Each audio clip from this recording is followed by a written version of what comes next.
Parlons de fractions.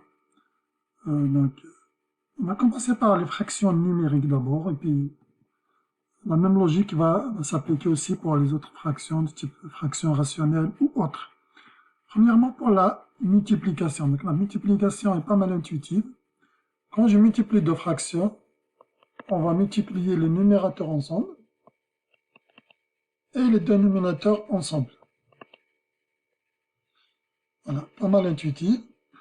Pour la division, ça revient à multiplier par l'inverse de l'autre. Ça sera 5 sur 3 multiplié par 2 sur 4. L'inverse de 4 sur 2, c'est 2 sur 4. Et là, donc, ça donne 5 sur 6. Et bien évidemment, il se pourrait que la division de fraction, vous allez la trouver parfois comme ça, sur 4 sur 2, donc on utilise, voilà. Il se pourrait qu'elle soit écrite de cette manière.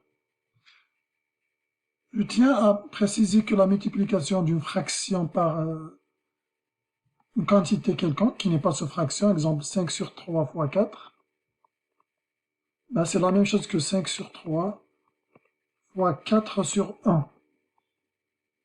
Et là, on voit que c'est 20 sur 3. Ok, donc, faites attention.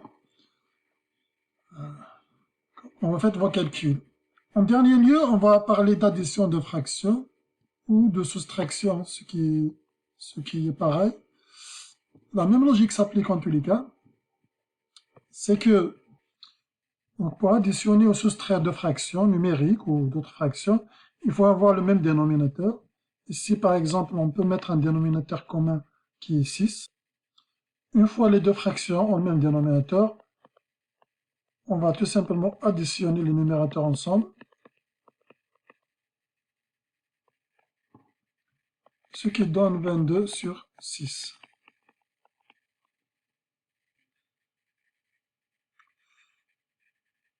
Voilà. Si c'était de soustraction, le même principe s'applique. Donc on additionne ou on soustrait les numérateurs ensemble. On divise sur le dénominateur commun.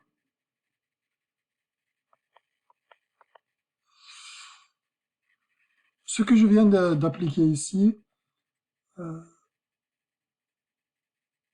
l'ai appliqué sur les fractions numériques, mais ça s'applique en fait sur n'importe quelle fraction algébrique, pourvu que ça soit défini. Pourvu que ça soit défini.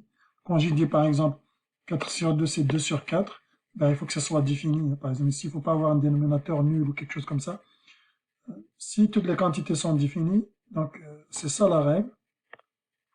Par voie de conséquence, si je veux par exemple appliquer la multiplication de ces fractions algébriques, prenons 1 moins x fois moins 5 sur x, ben ça sera 2 fois moins 5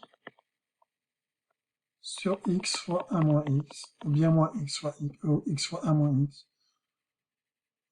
Voilà, ça donne moins 10 sur x fois 1 moins x. Pour la division de fractions, la division, c'est une multiplication par l'inverse. Exemple ici, on ne voit pas la fraction, mais en fait, x plus 1, vous pouvez l'écrire, c'est x plus 1 sur 1. C'est comme si vous avez donc x moins 1 sur x carré, divisé par x plus 1 sur 1. Ben, le résultat, c'est une multiplication par l'inverse. X moins 1 sur x carré fois 1 sur x plus 1, ce qui donne x moins 1 sur x carré, x plus 1. Parlons de fractions d'abord. C'est quoi un terme dans une expression algébrique? Un terme, c'était dans une expression, ce sont tous les côtés qui sont séparés par des additions et des soustractions. Donc on a un terme, un autre terme, un autre terme. Et les facteurs, ce sont à l'intérieur des termes toutes les quantités qui sont séparées par des multiplications ou des divisions. Donc ici, dans l'expression suivante, identifier les termes. Voilà les termes. Le premier terme, c'est 4x cube. Le deuxième terme, c'est 3x plus 1. Et le quatrième terme, c'est la constante 2. Ensuite, les facteurs, eh ben, le premier terme, vous avez deux facteurs, il y a la constante, et il y a x puissance 5. X puissance 5. Dans le deuxième, il y a une constante Et le deuxième facteur, ce serait x plus 1. Et le dernier terme, il y a un seul facteur, qui est la constante 2.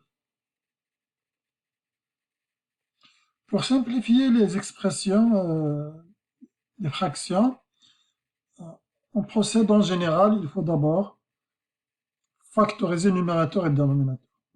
En général, il faut factoriser pour pouvoir simplifier. Exemple, alors on a x fois x plus 1 sur x plus 1 fois x plus 3. Ben, le numérateur est multiplié par x plus 1, le dénominateur par x plus 1. On peut le simplifier par voie de conséquence. On peut simplifier x plus 1 en haut et x plus 1 en bas. On obtient x sur x plus 3. Si je vois ici x, cette quantité ne peut pas se simplifier, même si x en haut et x en bas, mais 3 n'est pas multiplié par x. Faites attention. Donc, quand vous faites vos simplifications,